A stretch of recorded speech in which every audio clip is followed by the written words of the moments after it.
I've come to realize there's a lot of greenwashing happening, especially in the developing countries. Nowadays, you see people from Africa carrying cardboard saying climate action, climate justice. It's the same brainwashing. The scientists that we expected them to like know what we were supposed to do, what would transform our economies. What they did is they lied to us. All right, welcome to another episode of Twice Told Tales podcast. With us today is Jusper Machogu. He's joining us all the way from Kisa, Kenya, on the shore of Lake Victoria, and we're going to talk about the climate and the environment. So, welcome. Thank you very much. So, one thing that's really interesting is the narrative on climate change, and this is one that took me a long time to come to grips with because the propaganda is very, very heavy and there's a lot of self-righteousness involved. So it's very difficult to especially for liberals, because you're taught caring for the environment is a good thing, and it is.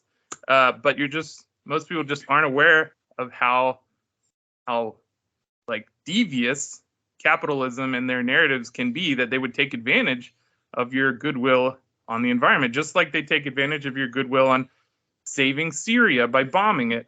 There's a problem there, and climate narratives are just as problematic as war narratives.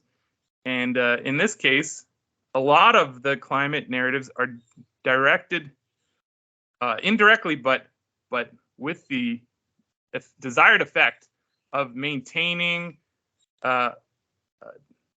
poor developments in the global south. The idea is to make carbon credits, make the carbon market so that rich countries, so that each country has a certain amount of pollution they can produce, which means energy, a certain amount of energy they can create, and then everyone can trade those credits. So it's like a rich country, if they have money, they can just buy the credits from a poor country, and then that poor country is prevented from using energy and developing. So it's very devious.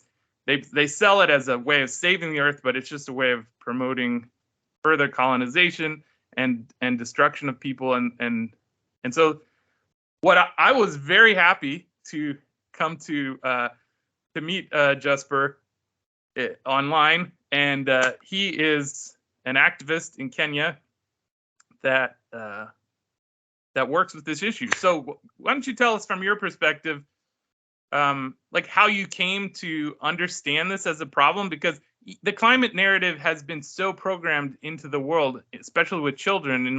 Starting in my generation, or maybe a little younger than me, I remember my generation was obsessed with saving the rainforest, but we don't hear about that anymore because people want to go log the rainforest. There's more money in beef and timber than saving it. But everyone around the world, even in Iran, is programmed with this climate change. Carbon dioxide is the problem. It's not deforestation anymore or overfishing. It's climate change is the main issue we need to focus on. So what was your process to get out of that narrative? Okay. Thank you for the introduction. So it has been quite a journey from 2020 to just 3 years, but it has been quite a journey because I've had to read and reread what I learned, especially in university. Because so I have a background. I have a degree in agricultural engineering, and I'm also a farmer. I've been a farmer for like my whole life, and so in university we were told climate change was a very big issue. And actually, even as an agricultural engineer, we had like a whole unit, a big like sub branch of my degree where we had to learn about green energy or renewable energy. And we were told like it was the way we were taught it's like it's the savior of the world, because climate change is happening. But after university, actually back in university, I was also a Greenpeace member and another environmental group called Let's Do It Kenya. So we used to go around our universities, sometimes nearby towns, collecting litter, but especially plastics. And we were told, like, even amongst ourselves as environmental activists, like I felt so bad. And like we used to talk about how humans are like a cancer, because when you look at some places where, especially in the slums, you look at how people have destroyed the environment and you feel, wow, this is just terrible. Human beings don't deserve to be here. And I've come to realize that's a very bad way of looking at people, looking at ourselves as a human species. So anyway, in the process, so back in after university, I think it was one of those environmental cleaning activities. That's when I came across the slums. And what I noticed, like, okay, when you look at the slums, there are lots of plastics, and when you go to rich suburbs where the rich live, you don't find litter around, you don't find plastics. And I was like thinking about it so hard that day. And yeah, that was actually the start of my journey. So I came to when I came to think about it more later, I came to realize, like, what we were collecting around those poor areas were polythene, plastics, the wrapping, the plastic wrappers. That's like people, the poor, when they buying food. Let's say you're going to buy milk. Of course, you're not going to afford walking into the supermarket to buy milk each and every day. So we have people selling milk at the roadside, and they wrap it for you easily. Like it's very cheap and very easy, so it's very convenient. And like you're going to find shoes that cost maybe $2, like when new. So it's affordable for those people who live in those poor areas. Anyway, it was a good observation, and you're not going to find such litter around rich areas.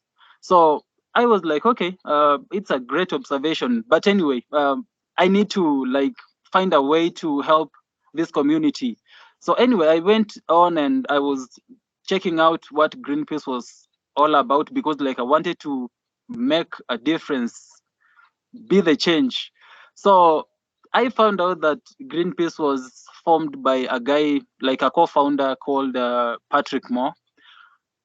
And it was like a big, it was just like, it was a big news for me, because I realized Patrick Moore was no longer a Greenpeace member. So I was like, how comes? Like, you cannot found such a, a, a great group and then walk away. How comes? It doesn't make sense to me. And upon looking further, I came to realize Patrick Moore had a book out, Fake Invisible Catastrophes and Threats of Doom, or something of the sort. So upon like upon studying it, it was, I realized how wrong I was. So back then, I was actually an organic farmer. I'm referring to 2020. I was an organic farmer. I had like a half acre. I have an acre of land where I was doing organic farming, and let me tell you, it's not easy to do organic farming. And what I got from that half an acre of a bean crop, I wouldn't advise anybody to try it over here, especially like if you're going to do potatoes. Today your crop is doing well, and overnight blight comes and it wipes away your crop, your product completely. And you can remedy that by applying fungicide. So like it's such an easy solution. So anyway, upon reading the book, yeah, I just woke up, like I realized, wow, where have I been? So I also came across a comment on Patrick Moore's tweets. Somebody told me, oh, you should check out Alex Epstein. And yeah, so it has been a beautiful journey after that. So I've come to realize there's a lot of greenwashing happening, especially in the developing countries. Nowadays, you see people from Africa carrying cardboard saying climate action, climate justice, Wow. climate emergency. It's just crazy. It's the same brainwashing. That's like sadomasochism. It's like bank me harder. Like, why would you do? Like, people just don't understand like why that. It's so sad that like this victims are asking for their own punishment, and it's because the narrative is complicated and it comes from the outsiders who I guess are thought of as knowing more. And it's what has the outside brought to, I mean, the colonial history of Kenya should be a warning to the people to take the Europe and America seriously, don't you think? I think your president talking about the problem, and your president, the president of Kenya, just had a speech where he said who says or who has said that the solution should not come from Africa. And I think he was actually talking about climate change as well. He was saying like how the colonial powers keep saying that the problems are inside Africa, or talking about problems of Africa as if there is no solution inside Africa, as if like Africans cannot handle their own problems or develop, I don't know, agriculture or whatever the problems they have. Is that so? The thing is, our president is one of those people who advocate for climate action. Yesterday, this morning, actually, he posted a short clip about 4 minutes long, and he was addressing. I think yesterday there was a big meeting it could be France or Italy. Eiffel Tower. Where is that found? Yeah, that's Paris. Yeah, France. Yep. Okay, fine. So he was in France, and yesterday they had a big meeting. So they were talking about climate reparations. Like the poor, the South, they need funds if they're going to do something about climate change. They want to do something about climate change because they have, like they saying, okay, climate change is affecting us.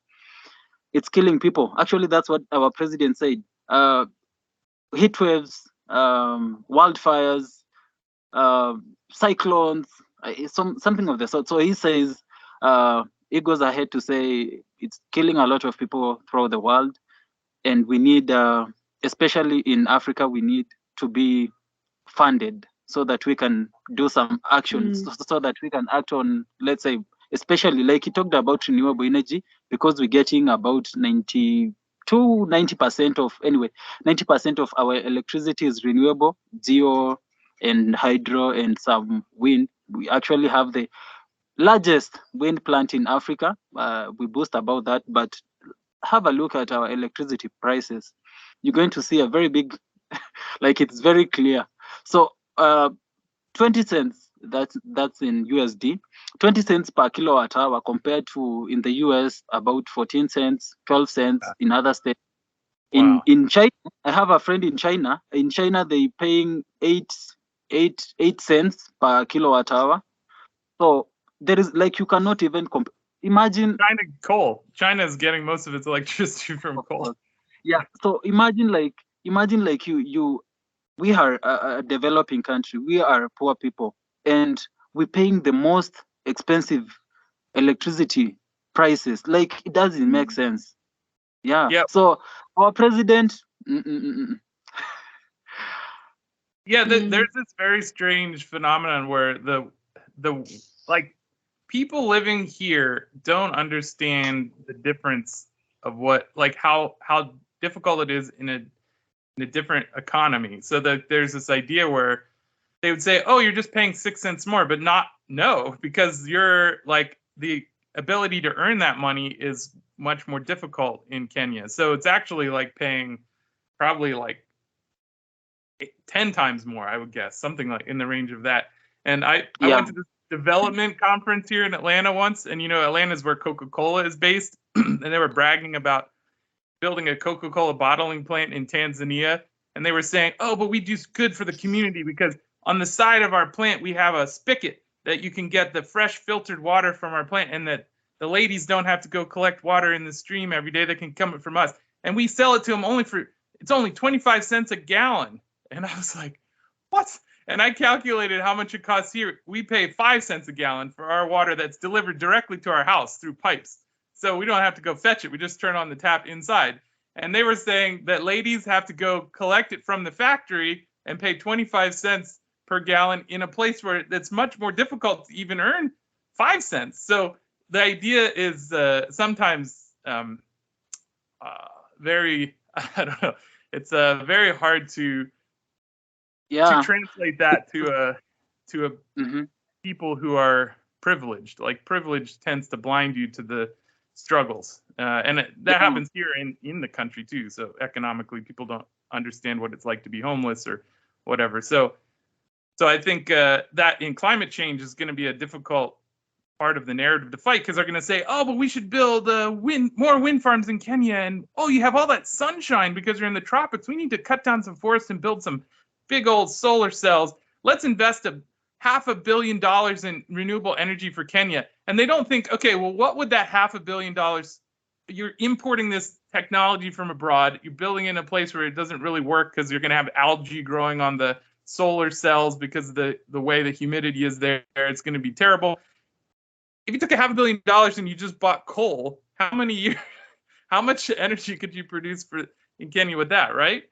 Like, yeah. So actually, one of the craziest things is because most of like the renewable energy that these people are talking about is mostly solar and wind. They're not talking about hydro, because hydro, in some way, it affects water life, aquatic life. So when you look at it, like, okay, let's talk about solar. So even in Germany, let's start with Germany, because Germany is one of the leading countries on renewables. So Germany has used like 500 billion euros to try and like electrify their grid. Try to develop their grid from coal and fossil fuels to renewables. So mostly solar and wind, and they boast about that. So in Germany, solar panels work 12% of the time, only 12% of the time. So you can imagine where they have to get electricity from about 88% of the time. Even in the tropical regions along the equator. So even around here, solar works about 25% of the time only.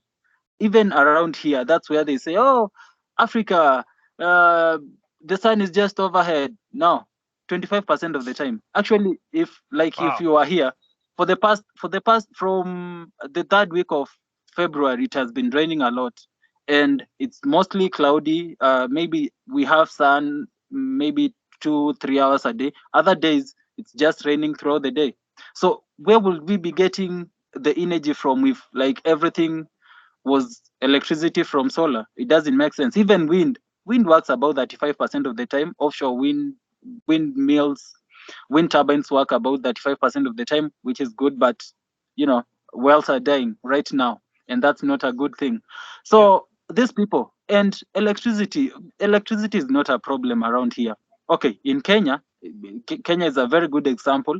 So in Kenya we have 80% right now. I think it could be like 85% of our population connected to the grid, households connected to the grid, national electricity grid. So that's a good thing. But in other countries, in other African countries, it's not like that. So what people don't realize is we are poor people. There is no way I'm going to afford a refrigerator.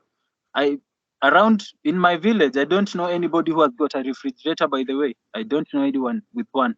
So we cannot afford a refrigerator. We cannot afford a microwave. We cannot afford dishwashers, laundry machines. We cannot afford those things. So what are you giving us electricity for? Like, that's what we should be asking our government, because it's singing renewables. What for? We are poor people who cannot afford those things that require electricity. What we need, because like we're getting about 70% of our energy, like total energy now, not electricity, because we're getting a lot of our energy from burning biomass, which is mostly firewood, charcoal, and cow dung.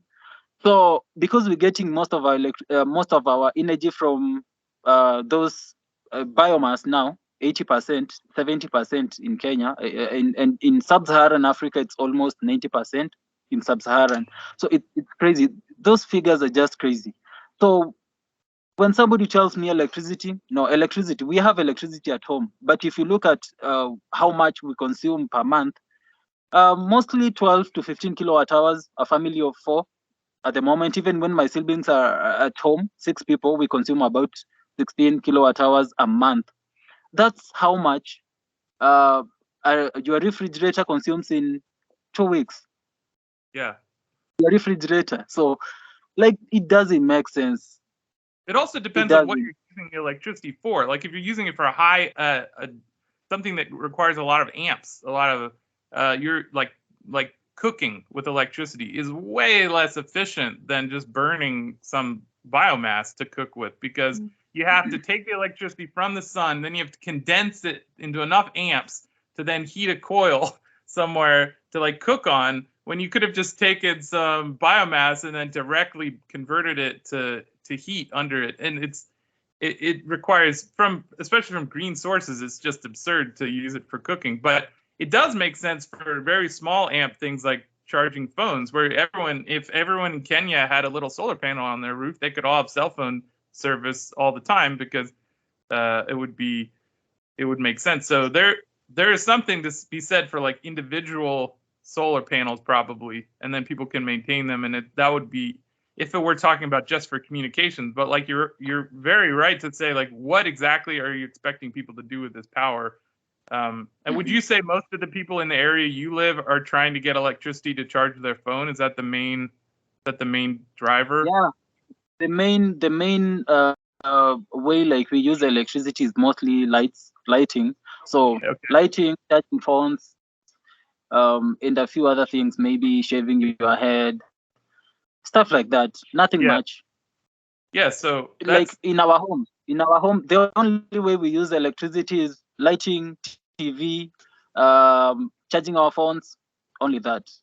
It's amazing that people in the West who are using electricity so heavily and so much and consuming so much energy are then trying to lecture people who are living a very simple life, who are actually have very low impact on their narrative of carbon emissions or whatever. They're trying to lecture people about energy use in it's unbelievable. Like, so yeah, a person in the US use about 13,000 kilowatt hours of electricity per year. 13,000. So over here, 20 kilowatt hours. Those are like rich people around now in the village. But if you go to towns, we have people using about 50 kilowatt hours per month. Per month, yeah. But it's all crazy, you know. So it doesn't make sense. Yeah, that's where we can figure out there's something to it. There's some fishiness there. Yeah, go ahead, Sadira. Yeah, I mean that's the I remember I became like skeptical about the climate change narrative and like pollution and everything that they talk about many years ago, when one of my friends actually pointed out to me how they're always talking about developing countries being the leading cause, or where climate change is where, I mean, where we are seeing more reasons for climate change happening, without like mentioning how the largest or the most powerful or the wealthiest countries in the world, that the capitalist powers are the ones who are actually, if there is anything happening, they are the ones who are behind it, and they are the ones who are wasting a lot of energy and producing a lot of waste. I also wanted to ask you about Bill Gates Foundation involvement in anything in Africa, including climate change. Do you have any idea on that, and how do you feel about it? How much do you think he's involved? I think he was in Kenya in November. Is that true? Around that time he was traveling in. I mean, of course he visits Africa very frequently and poses as the savior who cares about people of the world, including Africans. But we all know how bogus that one is. But what do you think of that and his involvement? Okay, I think the problem with the elite, yeah, the rich people. Mm. So okay, let me just try to talk about the whole elite group. We have John Kerry. John Kerry has been in Africa a couple of times, and there is a time he was saying, "How are you Africans, poor Africans, going to get? How are you going to drill your own oil? Where are you going to get the money from? Like it's going to you should not use fossil fuels. It's going to hurt you." Uh, I think yesterday or today in the morning, I posted a clip of somebody, like an interviewer, asking him, you are preaching to the world to stop using fossil fuels and you flying privately.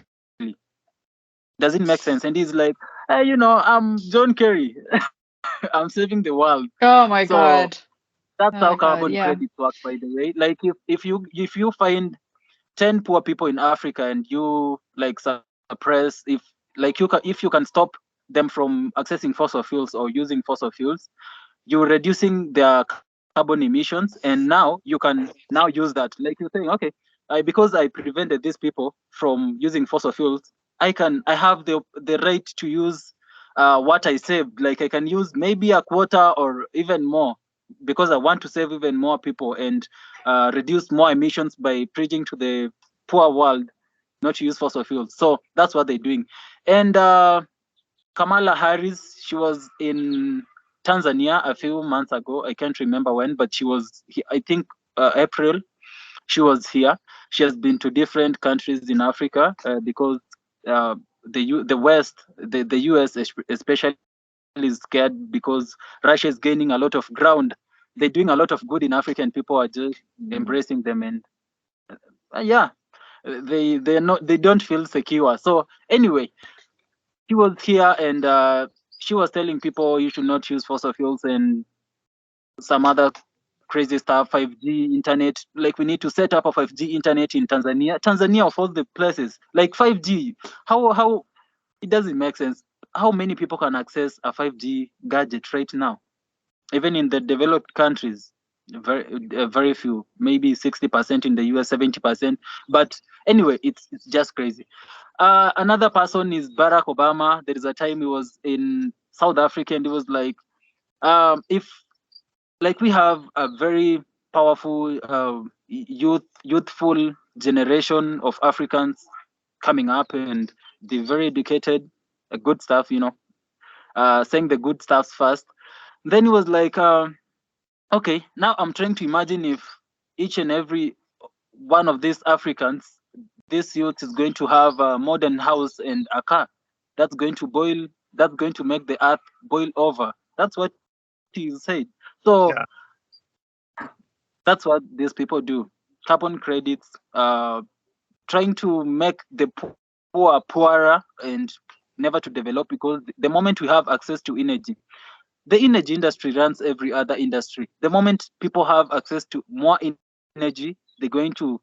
A good example is my village. So if I can only imagine if we had like one tractor in our village, that would make a very big difference on the amount of food that we are producing, the amount of time that we are wasting uh, um, producing food, because that is very clear even in the US.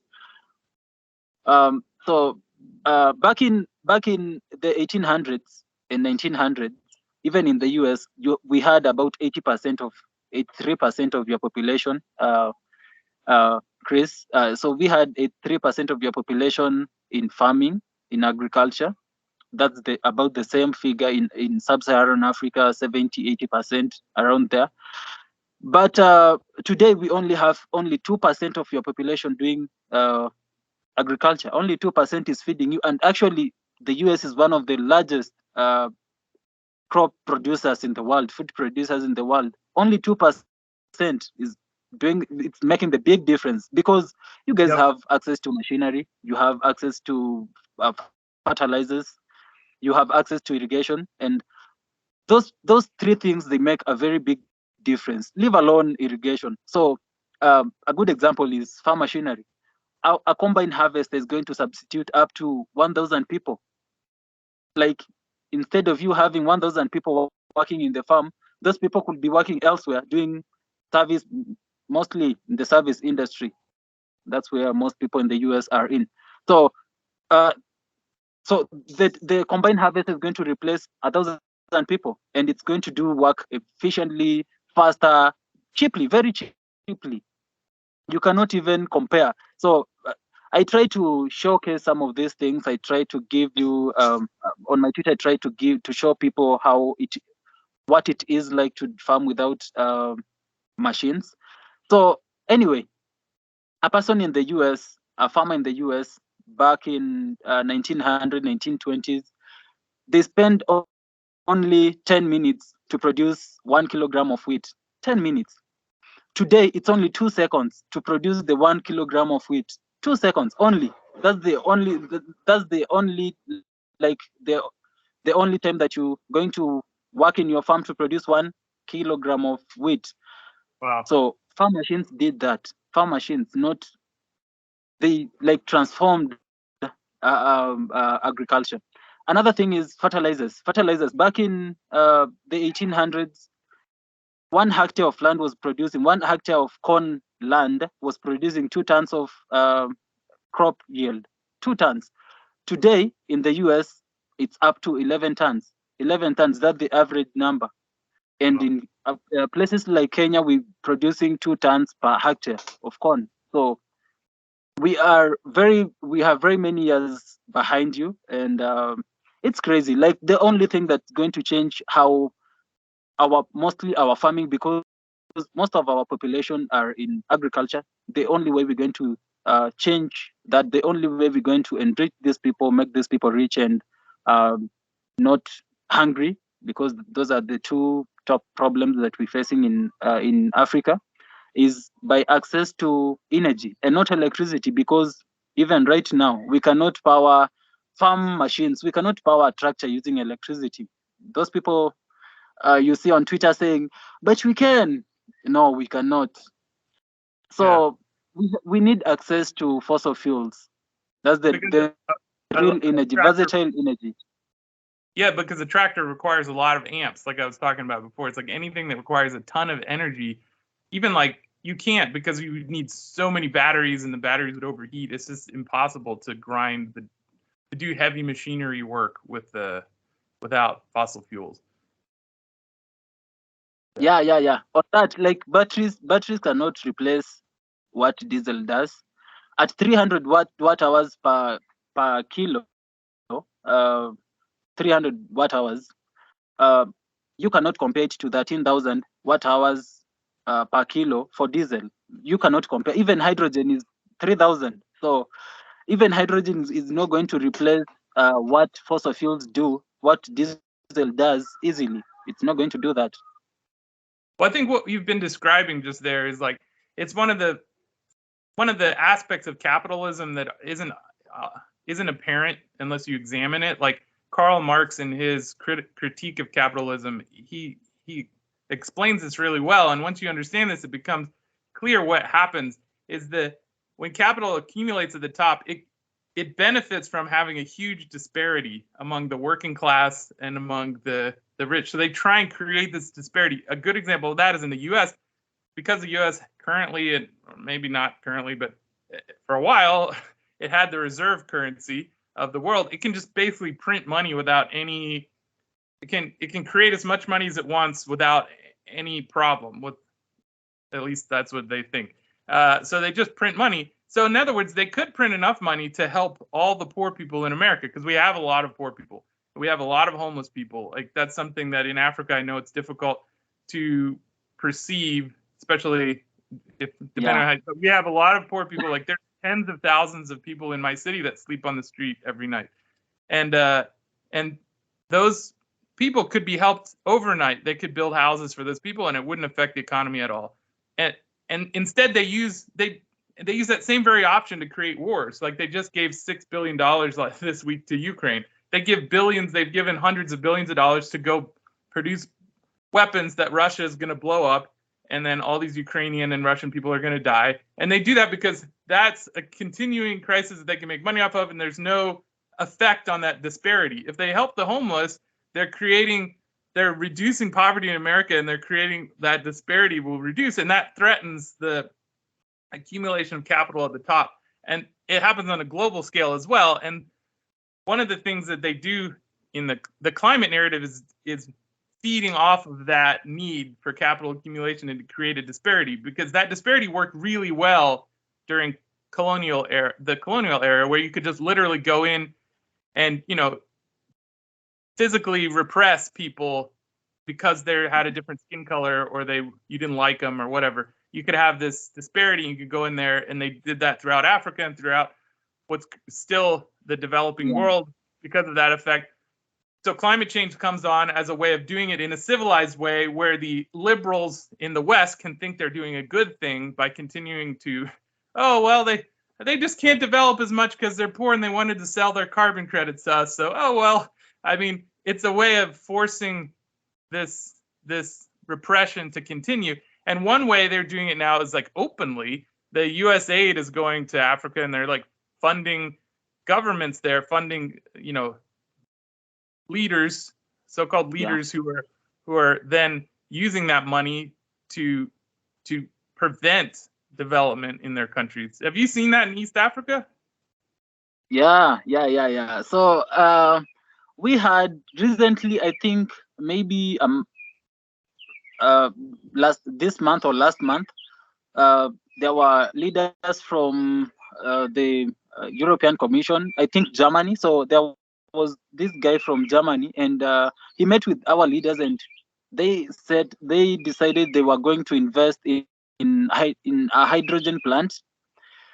So because, like, Germany is, I don't know the right word to use, but Germany is just the whole EU Commission is this censored? You can say whatever you want. I don't care. I want to hear your thoughts. So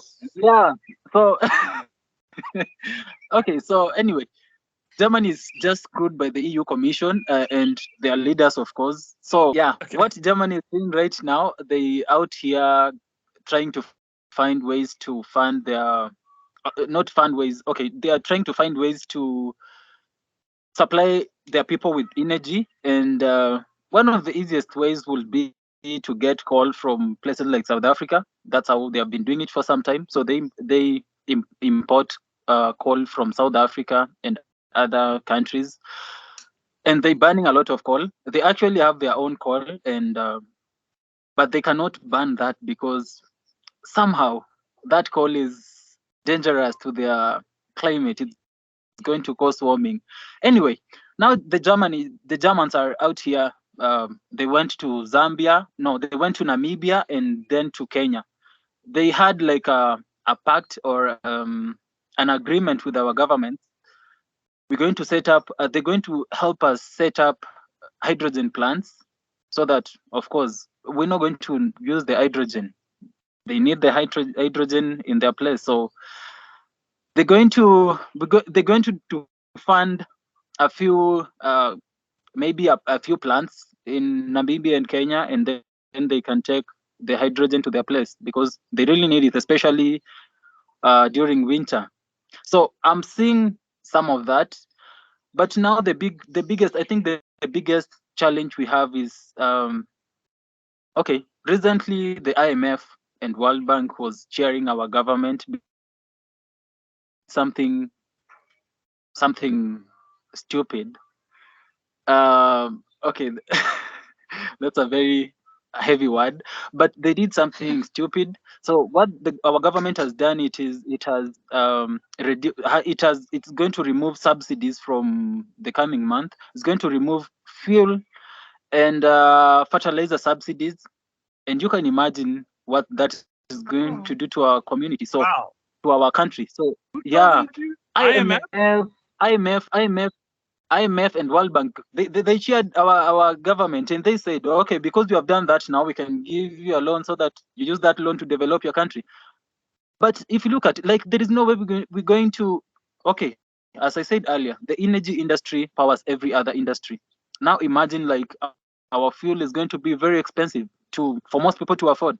Actually, from year to this year, I think there's about like a 40% increase in our fuel prices. and that's not a good thing. So we have seen everything skyrocket, food prices, fertilizer, everything has just gone up. But And that's that's criminal because, of because course, like, Kenya suffers from famine. Like almost every few years, there's a massive famine that kills thousands of people. That's just incomprehensible. That's evil to do that.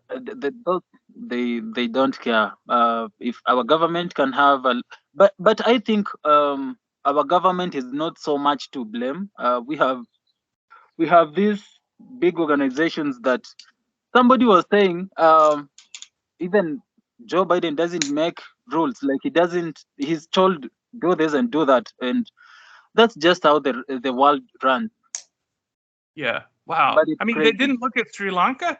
Sri Lanka was a great example of what happens when you go green, supposedly agricultural green. I mean, the country had a massive famine and rose up and ousted their government because they were like, we're not doing this anymore. And they were supposed to be the best like ESG score for agriculture in the world because they were following all the neo-colonial whatever agricultural policies. Mm-hmm. Wow. It hurt them a lot because tea production went down by like 30%, rubber for like I think 40% or something. So bad policies. Wow. And so how's that going to affect fertilizer prices in Kenya? What's the subsidy currently? Oh, okay. So back in 2020, I was buying fertilizer for a bag of 50 kilograms was going for 30 USD, 32 there. Today, the same bag is going at 65 Oh my USD. God. Yeah. So from last year, it has gone up like you cannot even imagine. So actually, most people this time round they haven't planted their crop using fertilizer. That's awful. Yeah, because it's quite expensive. It has gone up like crazily, so they cannot afford it. And we're going to face in the coming maybe actually from now henceforth we're going to see reduced crop yields, and that means that we need to import food from other countries. Well, who are you going to import it from? Wow. Like it The doesn't. Netherlands? The Netherlands, who've now eliminated fertilizer from their production, they have to import. So this is a massive programmed collapse of the global food system. It sounds like to Oh, me. by the way, in 2021 there was the EU Commission had like a meeting, and they said I remember the other day I was rambling about it. So in 2021 the EU Commission had a meeting, and they were thinking of there were plans to set up a few fertilizer plants in Africa. And now when they started down, they were like, no, this is going to clash with our green policies, our green beliefs. So there is no way we're going to develop those fertilizer plants in Africa. And of course, that's what happened. They didn't do it. And organizations like the UN, they have been glorifying hunger because apparently, I think back a couple of years ago, they did a piece on benefits of hunger. Who's going to? I don't Yeah, it know if makes you have people seen work that, but harder. I Is what it didn't know. said. yeah, And that's it's exactly just what crazy. Karl So, Marx said. That's what they do to the working class. They make you desperate and poor so they can pay you less. And that's exactly what they're doing in the global south. They're saying we want the global south desperate and poor so we can exploit their resources and all that.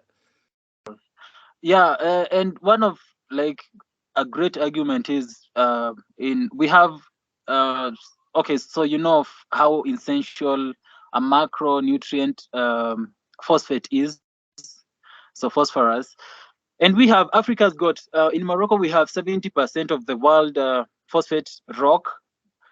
Wow. 70%. So I think the whole it's just crazy. The whole idea, the whole argument on Africa against fertilizers, against the use of fertilizers, is based on if Africa like develops, they're going to need this fertilizer. Maybe we're going to start limit because okay, NPK. The only thing you need is the nitrogen.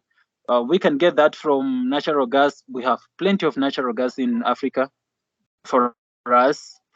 We have K is easily found, so the phosphate is the hard part to find. And once we develop, once we are, we can stand for ourselves. It means that we're going to tell the developed countries that no, if you need the phosphate rock, you need to pay as well, or ABC. And Yeah. they wouldn't want that, because that means we're going to um, limit how much food they can produce. They wouldn't want that. Actually, it's so crazy, because even today, like, we're using the least amount of fertilizer, the least.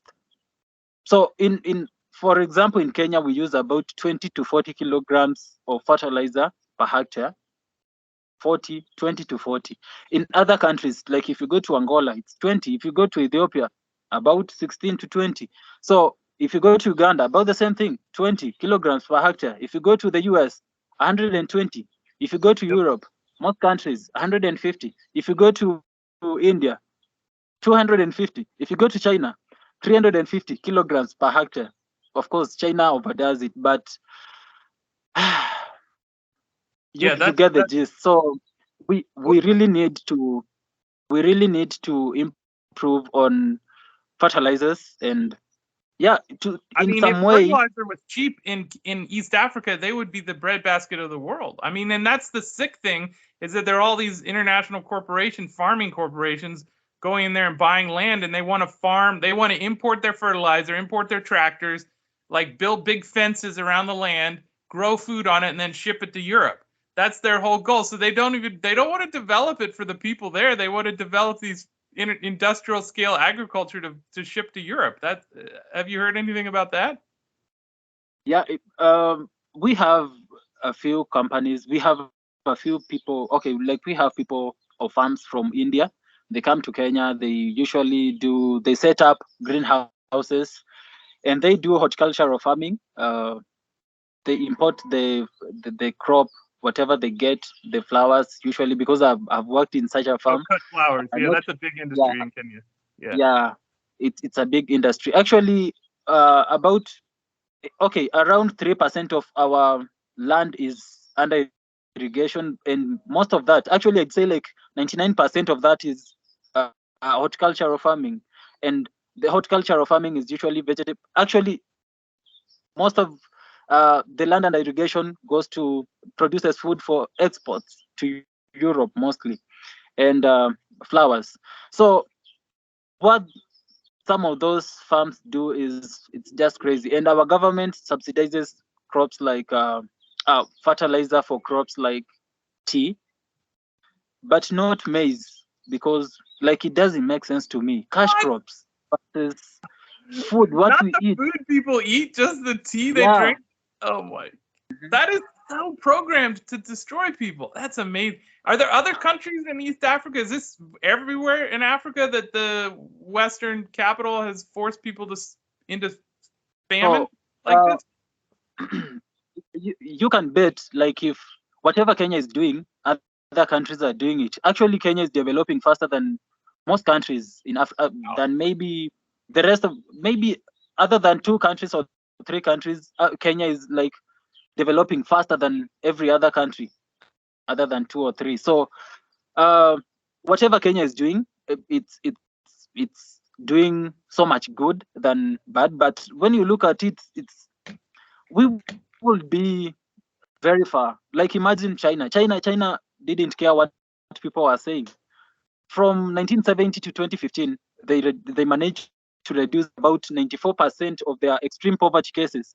So how did they do that? Of course, they banning coal, and even when the Western countries were telling China that they need to reduce their carbon emissions because it's up there, China was like, no, you guys, give us to 2060. Like, we're going to stop burning coal maybe by the year 2060. But uh, I think even there is a very bright Indian politician, energy minister in India.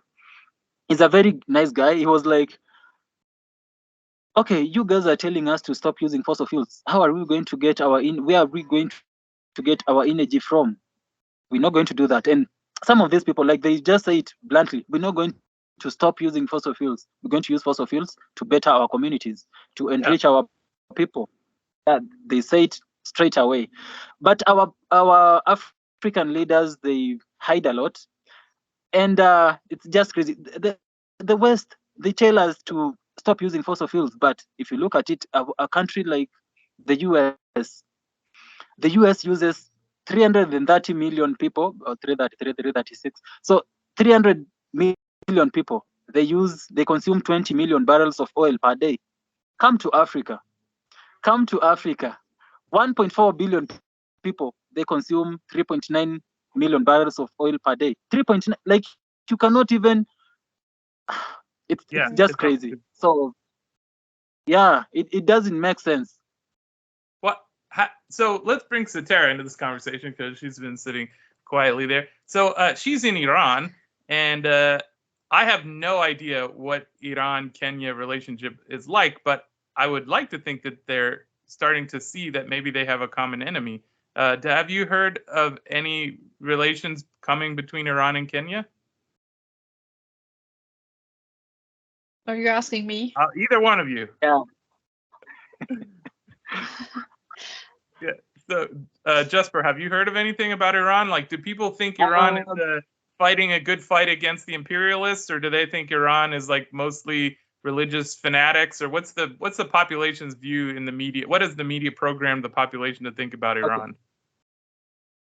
The only thing I know about Iran is wars and famine, droughts, deserts, mostly wars. Mostly wars. And I know that where people fight. Okay, well, that's pretty similar to how Americans view it. So that's because that's where because most of the people around the world get their image of Iran from American media. Independent idea. That's also where a lot of Iranians get their image of other countries. Like, I'm sure if you ask people in Iran about Kenya, they wouldn't know much, or they would have a very positive view of Europe, for example. I mean, they understand US, they understand, for example, Israel, but apart from that, I don't think people really understand what's happening in the rest of the world. I know Kenyan guy who lived in Iran for a very long time. His parents, I think, also lived in Iran. Maybe we should interview him sometime because he speaks fluent Persian and he is right now in Kenya. And so the things that I kind of know about Kenya is probably because I have friends that have traveled to Kenya. We actually had we interviewed someone before you who was half Kenyan, half Iranian. Interviews, yeah. Yeah, and so I mean, if it wasn't because of that, I also wouldn't know anything about Kenya. But I was thinking that maybe it would be a good idea for Iran to export fertilizers to Kenya in exchange for something like not even using dollar or some sort of a barter trade. I don't know. I mean, I have no information on that, but I'm sure there are a lot of things that Iran and Kenya could work together. Iran produces a lot of fertilizer very cheaply because it's a lot of energy. Yeah. But this now is the problem. Go ahead. Okay. Yeah, the problem with that is our government doesn't really control how or where we get products from. Mostly, Right. I'm pretty sure it's not our government controlling that. It's mostly the West. So is there any chance of Kenya joining BRICS and officially correcting the spelling of that word? I wish it would, because like that will be a great move. Actually, that will be a great move, because a country like Russia and China, like, we should embrace what China is doing. Of course, I'm not saying China is perfect in whatever they're doing. Of course, there are poverty cases in China. We have people say slaves, although that's mostly lies, Western media lies. But I'm not saying it's perfect, but we could do a lot with China. China is the number one tech country in the world right now. China is the number 2 food producer in the world right now. Actually, like China is doing a lot of great things. So we will really do a lot with China. Like imagine, okay, right now we are developing country. We need roads, we need airports, we need lots of steel and other like technological equipments. We need cheap farm machinery. China has got all of that. Cement. China has that. Like because like China is the number one manufacturer right now, and the reason why that is so is because China is getting most of its energy from coal, and coal is very cheap to like it's very cheap anyway. So cheap energy means cheap manufacturing costs and everything. Everything from China is cheap compared to the West. So we will really do a lot with them, and they have not bought into the net zero policies, the green scam, the climate scam. They have not bought into that. So they have their focus, they're focusing on enriching their people, developing their country. That's all they're focusing on. And a country like Russia will be great for us because like recently they sent 34,000 tons of fertilizer to Kenya as aid. That's the kind of friends that we should be having, not those friends telling us, we're going to give you aid, we're going to give you some money, we're going to set up some plants, hydrogen plants in your country, hydrogen for us. But you know, it Yeah. doesn't make sense. So BRICS will be a good thing for us, especially uh, on the dollar. Like that's one of the biggest.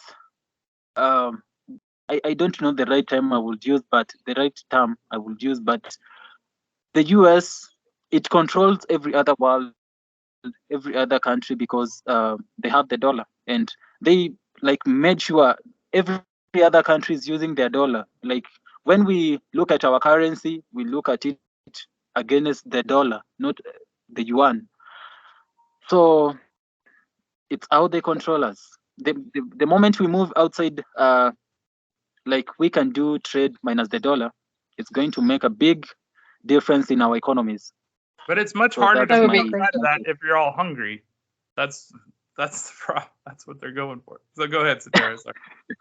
I was looking at the data about Iran Kenya trade, and the information is from last year, but it says that we import Kenyan tea, and we export bitumen, the like yeah. asphalt or something.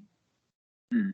Yeah, to Kenya. That's the biggest part of the export and import between Kenya and Iran, and we have imported about $12.6 million of from Kenya, and have exported $38.3 million to Kenya. So there is some kind of trade, but I think it's That just that nothing but yeah, in that's good comparison to to hear. what it could be.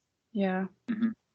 Yeah, that's good to hear. But okay, I think so. My stand is, imagine like Nigeria is producing a lot of oil. Angola is producing oil. Egypt is just nearby. It's producing oil. Uganda is going to produce oil in a few years.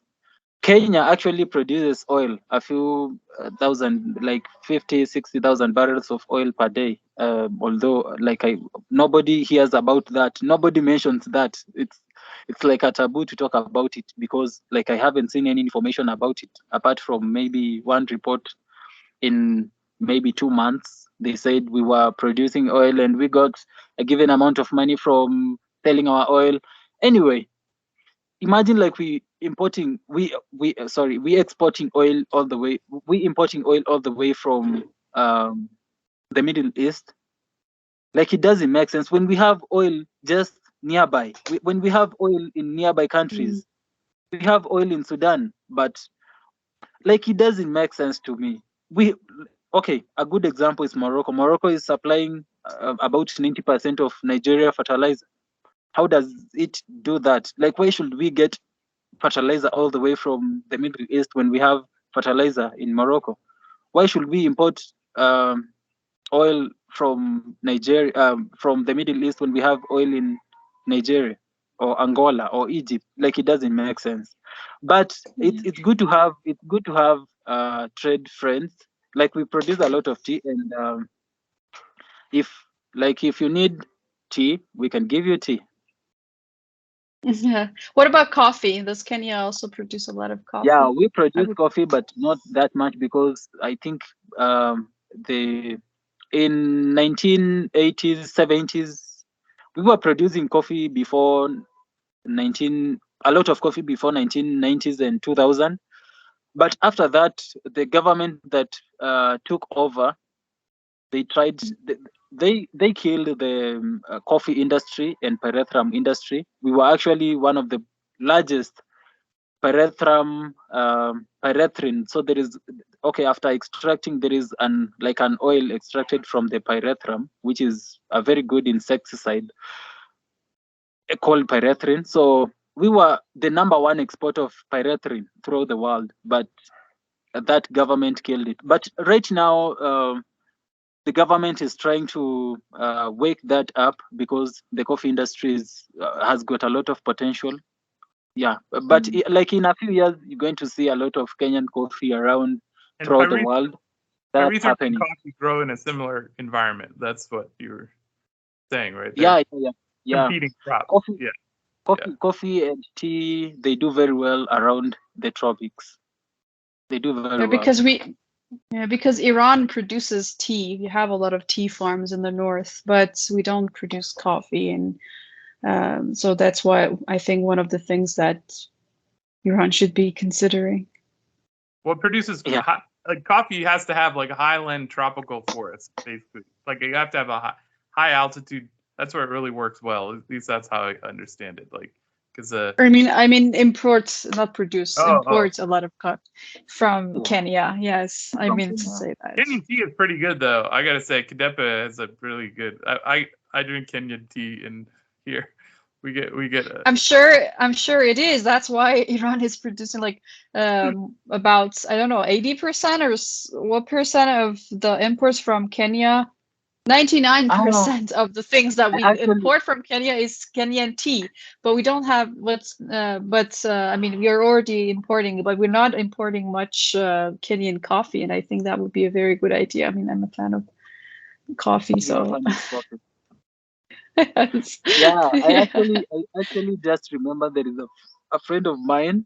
He was in Iran maybe at the start of this year, and he was telling me about he went to a shop, and he wanted to buy some tea, and the only brand he could see was Kenyan tea. So I just remember that. Oh, nice. Yeah. That's nice. Yes. Wow. Yeah, it was. It's really ridiculous, and I don't know how this is, but it's very difficult to find Iranian tea in the shops. Like, my family buys. We know someone who produces tea in the north, like they have farms or they know people who have farms there, and that's how we get our tea. And I remember when I was a student in Tehran, I would have to go to a lot of shops to finally find Iranian tea, because most of the tea that we had in the shops were from India. So I'm happy to see that there is at least Kenyan tea too, because I have never tried it, but I'm not a fan of the Indian tea. So hopefully that's, yeah, I love Iranian tea, and I should definitely try Kenyan tea and see how that is. You should give it a try. People love Kenyan tea. People love it. Like, Go. Yeah.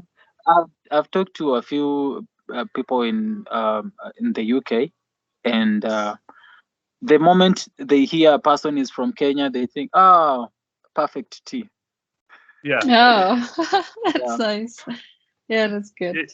Uganda exports tea too, but they also export coffee. But I think I think Kenya still reigns supreme in East African markets, but I hope I mean, it is really sad that the government is still subsidizing, fertilizer for their export crop, but not for the crop that the people are going to eat themselves. That's just really atrocious. And I don't understand why there isn't why there, in India they did similar, or they did some things with fertilizer. I forget what it was, but it really angered the farmers, and they had these big protests. And then in the Netherlands, over the last year, they've just been walloped with crazy policies, and just dumb reasons. Even from an environmental perspective, when you look at what they're talking about, nitrogen pollution and all this, it's like they're from a tiny little country. The only way they can produce food is with fertilizer, and there's a way to mitigate it. You don't need to just cancel it. So, is there a revolution brewing among Kenyan farmers to try and get their rights back, to have the government support feeding its own people before giving tea to some British tea time? I don't. Okay, I get your question. So I don't think that's going to happen anytime soon, but what we are seeing right now is our current government doesn't know what it's doing. I can say that for sure. It doesn't know what it's doing. So as I said earlier, subsidizing fertilizer, and you need people, you force people. Okay, you tell people we're going to give you subsidized fertilizer, but you have to register. You have to, you're going to declare how big your land is, and then of course you're going to wait until we import the fertilizer, and then we're going to text you. You come for the fertilizer, and of course you're going to pay for it. So that's what the program was like. And okay, so what happened is, when we have a season, when rains start, we start planting our fields, our farms. So the government subsidized fertilizer came in a month late. Most people had planted. The only people, actually, statistics say only 30% of people who registered for the subsidized fertilizer got 30% got the fertilizer. Only 30%. So the rest, they had to get fertilizer from elsewhere. So that government subsidy program it didn't work. And now, like I said, people around in my village, most people planted using very little fertilizer. So imagine, if you are buying fertilizer, $2 of fertilizer, and that's the extra money, because it's not like food prices from the farm have gone up, the prices have not gone up. So if you are generating $5 from your farm, that's the amount of money that you're still generating, but the fertilizer prices have gone up, and now the only money you have is $2 to buy fertilizer, the $2 you had from last year. So you're going to buy less fertilizer. You're going to buy maybe a kilo from 2 kilos, and that means you're going to use very little fertilizer, and that means very little reduced yields. Yeah. So maybe in a few years, because our government is almost 1 year, they have been in power for maybe 9 months, and we are seeing not a revolution really, but every person I know is saying this government is just nuts. This government doesn't know what it's doing. Our president is out there. We've been saying that for the last decade in this country, so at least. Yeah. So our president is out there kissing boots, especially climate change boots and renewable boots, and similar electric vehicles. That's one of the another scam that our president is advocating for, because it was fuel prices have gone up, and what I'm going to do is I'm going to transform the economy by supplying you with electric motorcycles. So people like that was Dumbest a idea I've turning ever point. heard. Everybody just realized how crazy this government is. Wow. I mean, anyone who hasn't been to East Africa doesn't know how dumb that is. But if you like, what you can't even charge your phone half the time on the side of the road wherever you go. Like, okay, all right. Good luck with that, Tatu drivers or Boda drivers. Yeah, Good luck with but that. but in a few, I think it's going to change. Like, people are just waking up. They realizing this government doesn't know what it's doing, and there are new taxes. Of course, I told you fuel and the fuel and fertilizer subsidies are off. So we're going to see people. And by the way, food prices, actually our staple food crop, maize. Right now we're buying maize at 3 kg. Okay, let me just say we usually buy in tins. A tin is about 3 kilograms. Okay, so one tin last year, yeah, one tin of maize was going at $2. No, it was going at 130. Okay, so I'm using $1 is equal to 100 Kenyan shillings, although it's at 140 right now, from 120, 130 last year. Anyway, so it has gone from 130, so 1 shilling and 30 cents, one tin, to 220 in a span of in a span of a few months. Actually, not 1 year, just a few months, maybe seven, Wow. 8 months. Yeah, so and that's our staple food. Like, people That's over here have lunchtime, corresponding we have with the ugali. it's corresponding with the new Stuff. government, because the government's been. Yeah. So it's just crazy. It's crazy, man. It's So it crazy. seems like there really is the potential for some kind of protests to really kick off if that's the case, because the government is, I don't know if they're responsible for that, but they could easily be blamed for it, because it sounds like it started about a month after they came into office. So, like, Yeah, we've had protests. There is a time we had them for like three. Maybe we had them for three times in a month in a row. So the opposition leader said, okay, we should be having protests every Monday and Thursday, and then we had them for like, I think, three times or two times, and then that time the president, our current government, said, okay, we need to sit down with the opposition, let's listen to them. And usually it's you want a pay cut, you need something that, yeah. just like these green organizations. So when Greenpeace says, no, we don't want fossil fuels, no development of fossil fuels, that what they mean is, give us our cut and we'll be good, we're good to go. So that's what our government did. I think the opposition they were bribed, and they cooled down. But I don't know, no revolution happened. But the government is going to feel a lot of pressure from their citizens. That's going to happen, and I hope it's going to change our country, our economy, because like Kenya's got a lot of potential compared to any other country in Africa, apart from maybe Tanzania. Tanzania is also on a good course. Like,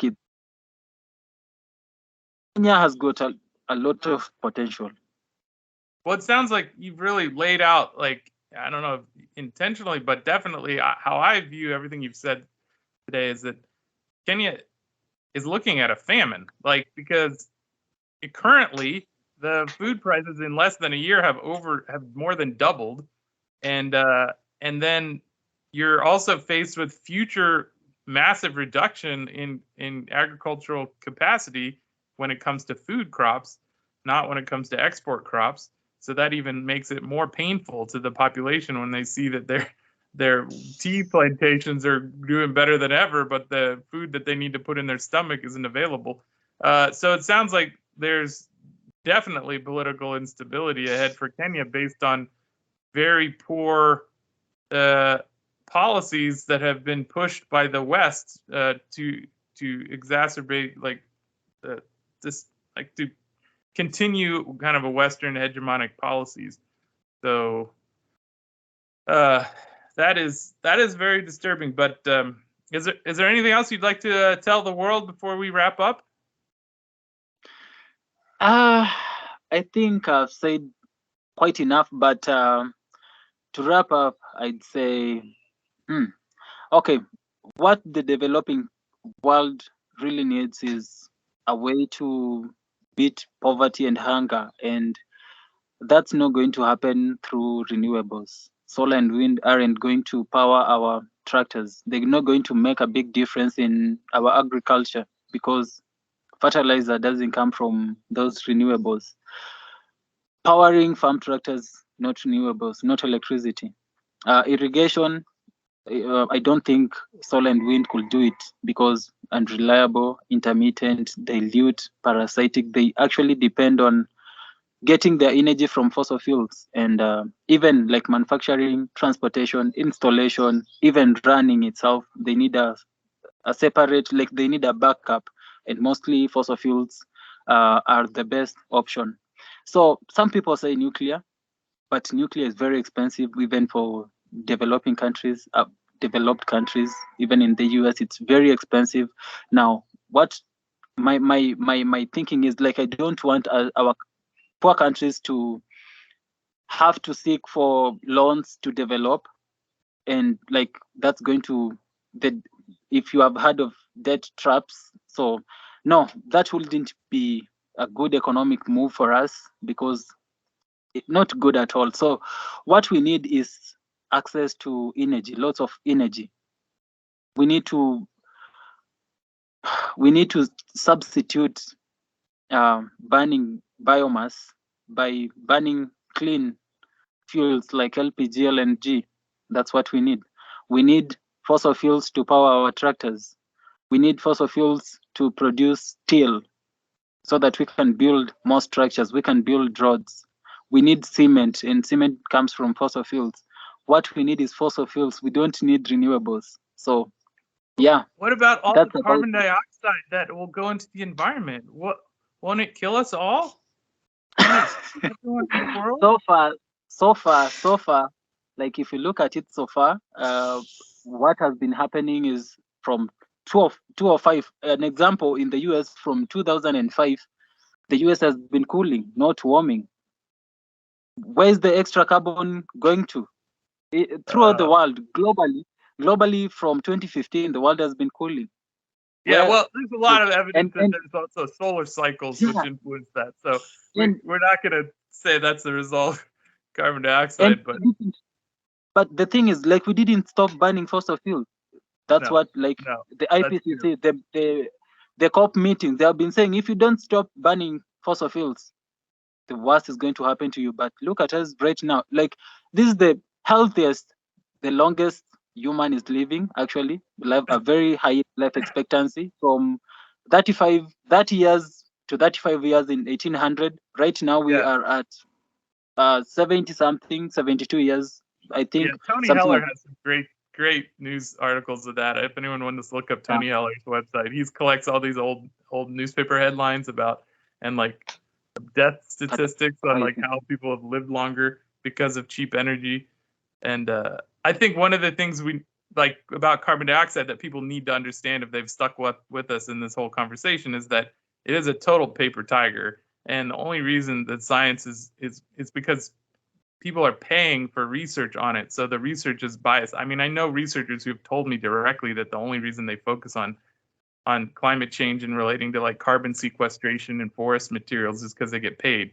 And I was pretty shocked because I'd heard that was true, but I just heard it directly from a scientist who actually won a very big award in Europe this year.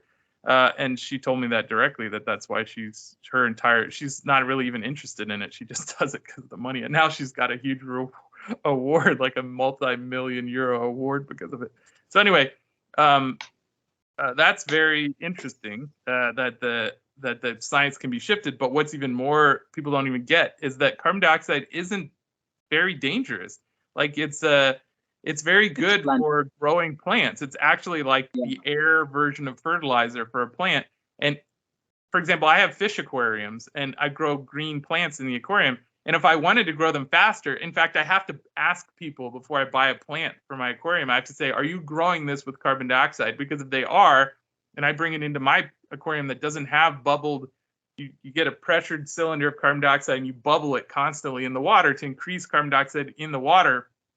If I buy that plant that the guy grew cheating, I consider cheating, with carbon dioxide in his tank, and I put it in my tank, it won't grow very fast and it'll probably die.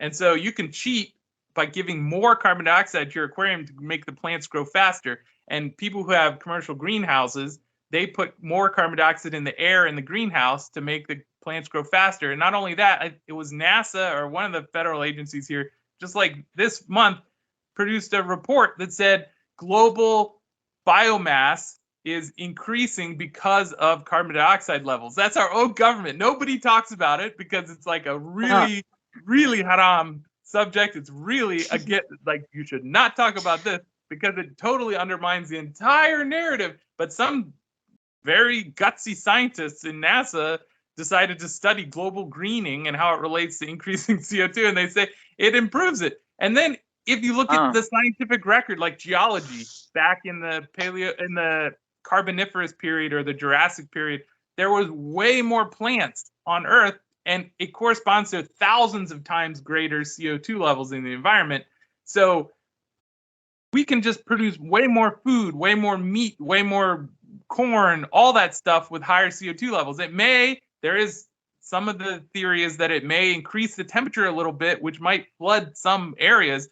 But my argument is, how many wars have we created in my lifetime, unnecessary wars, just to make money for the military-industrial complex by promoting lies and racism in order to justify wars? And how many refugees did we create from that? Hundreds of millions and millions. And who paid for that? Just the countries of the world who felt sorry for these people. They brought them in. So it wasn't, they all took those refugees that were displaced in order to make money for the military-industrial complex. And you're telling me that we as a global community cannot figure out how to rehome some people in Bangladesh who get flooded out of their homes? I don't believe that is not a necessary part of the equation to discuss. I mean, we can plan for it, but it's not something that says we all should like starve to death because we don't want some refugees. Like, that doesn't make any sense, to have Africa experience hundreds of millions of deaths in famine to prevent maybe 100 million refugees from Bangladesh or something like that. So, sorry, what were you going to say? It's just the thing is, like in the natural world, because these climate activists glorify nature. Why don't you go out there and sleep? Like, not just out there, move outside your house, sleep naked overnight. For just one night, you're going to freeze. So people don't realize that naturally our nature is cruel. We had to modify it. We had to mine. We had to process stuff. We had to grow our own food so that we can improve our lives. Like, we had to find ways to make our lives better, and that's what we have been doing, because it's very evident we are very safe from climate related deaths. So we're living very long. We fed, we healthier, we educated, like everything about humanity right now, despite the fact that they have been saying more carbon means harm. If you look at us today, we just flourishing, and we will flourish even more with more carbon dioxide in the atmosphere. That's for sure. Yeah, as you said, yeah, NASA had a report in 2015 on carbon fertilization effect, and they said we have seen 14% increase in leaf area, 14%, and 70% of that came from increased carbon dioxide in the atmosphere. That's a good thing. Carbon is just life. Carbon is not a climate control knob. That's for sure. Yeah, it's like saying humans can control humans have this great impact on the environment, when there is some truth to the fact that during the let's say the Carboniferous, it's named after carbon because that's where the coal from all the plants, there were so many plants back in that time because there was so much carbon dioxide in the atmosphere, that they were able to grow everywhere, and they create these bogs, and they gradually got compressed down, and then that carbon was stored in the ground, and then we're digging it up again and burning it. So the worst case scenario is that we return back to like the carboniferous environment where there was more plants than the animals could eat. We had more species of animals back then than we do now. So the carrying, because there was so many plants and so much food available. Yeah. So the worst thing we Even could do is turn to a period where there was a greater biomass of plants and more diversity of animals than ever in the history of the earth. So yeah, even during the Cambrian explosion, that's when life like just exploded. Yeah. CO2 levels were very high. They were about 2,000 to 4,000 parts per ppm, parts per million of carbon dioxide. So just it's so simple. Carbon is life, and that's it. And when you see scientists, like I'm very concerned about the environment. I want to protect the environment, clean it. I want to make sure it's healthy. Like but it's, like you were saying, I think one thing it's important to understand is like when you have a lot of money, you're able to clean the environment around you. So you're able to make it look like the West is cleaner than the developing world. There's a thing called, or even the neighborhoods you were saying. You go to a rich neighborhood in Nairobi, it's going to be clean. You go to a poor neighborhood, it's going to be dirty. But that's because there isn't enough resources to clean it. And that's something that's studied in economics called the Kunst curve. So it's a well-known phenomenon. So it's easy for Western countries to think that they know what they're doing because they're so clean, but they're actually exporting all their garbage and their electronic garbage to poor countries and polluting those countries. So it's like, it's very difficult to communicate these things because there's so many complicating factors. And I don't know what you, from your perspective, how frustrating that must be. Yeah, it's just crazy. What I try to let people know is carbon is life, and even in greenhouses, people just pump carbon dioxide into the greenhouses so that at like 1,000 parts per million carbon dioxide, plants do very well. Actually, you can even reduce the amount of water by 10 to 20%, and then like the production, the yield is not going to be affected in any way. So it's just so simple. I don't know why people try to like reduce the amount of carbon in the air, in the atmosphere. It doesn't make sense. It doesn't. I mean, I really want to wrap up, but there is like an obvious connection between COVID, because people were afraid of this virus, which had very, very similar like characteristics to the flu, which we normally don't even care about, even though it does kill a lot of elderly people. And the climate, this whole carbon dioxide thing, it's like people are just getting hysterical and creating a lot of science that isn't scientifically. It's just a lot of messaging that is being paid to be stamped by science. Do you see any connection with that? Like how the world responded to COVID? Because that really snapped me out of the whole climate change. I think people are waking up because they have realized the experts that we believed in, the scientists that we expected them to like know what we were supposed to do, what would transform our economies from like wipe away the virus. What they did is they lied to us. They told us they had the vaccine. It was very safe. It didn't have any like side effects. We didn't need another vaccine. Like 1 is enough. Then at some point 2 is enough, 3 is enough, 4 is enough, and then more boosters.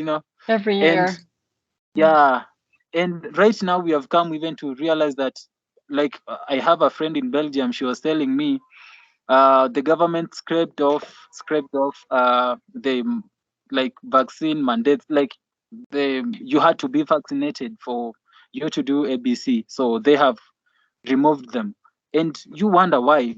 So there are people. Anyway, even in our place, I think people got corona exists, like we had corona, but I didn't notice any like extreme deaths because people were not vaccinated. Even in my place where I come from, I don't think during the corona period we had like people dying like flies or something of this. That didn't happen. So yeah, but we are seeing people saying how the vaccine affected them, and that just means like that these people, they lied to us, or they didn't know what they were doing, or they had hidden agendas. Like, You know people in Kenya who the safe and effective vaccine wasn't so safe and effective for? sorry. Do you know people in Kenya who the safe and effective vaccine wasn't safe and effective for? You were just saying you've heard of side effects. Because I was vaccinated, what I've noticed is like I used to stay for 1 year without a cold, the common flu. But right now, I think this year I've had like 2 common flus, and they were terrible. For the first time in my life, I had to Me stay too. indoors. Like Yep. it's crazy, yeah. Like That's imagine, like Yeah, it is. I never used to have these common flus. The cold flus, whatever they call. I never used to have them, and when I did, like it was just a normal day for me. I have a flu, Mm. running nose, 1 day, 2 days, it's gone. Right now, I had it, I think in March, and 2 days I couldn't even move. I had to stay in bed 2 days, and Which that's just crazy. vaccine? Which vaccine was very common in Astra, yeah, which vaccine was AstraZeneca. common in Kenya? Was it AstraZeneca. AstraZeneca? Oh, AstraZeneca. Okay. It's still Yeah. better than Pfizer, I guess, because But it's the not problem is the all those mRNA. vaccine companies differ in the way they deliver it to you, like through a chimpanzee virus, the adenovirus, or through mRNA. mRNA is known to be a very terrible way to deliver anything, and the research before has shown it. So it's shocking to me. All I did is just read the research on the vaccine previously, and all of both mRNA and coronavirus have both been very big failures, and none of the researchers previously recommended them for human use, except in extreme cases where the patient is probably going to die anyway. And with the coronavirus, since SARS-1, they were saying, because SARS-1 was a big deal in Asia, and they were like, how can we treat it? And then we're like, well, let's at least try and treat it in animals. So they had like 10 years of veterinary medicine trying to treat it in animals, and they couldn't do it because they had this thing called antibody-dependent enhancement, which does exactly what you guys are describing, which makes your immune system more susceptible to getting sick with the relatives of that virus, because your body is like tuned into that one coronavirus variant, but because it's a highly evolves very quickly, your body doesn't notice the new variants because they don't look like the first one that it was tuned into. So now you're more susceptible to getting those other coronavirus relatives, which cause similar physical ailments.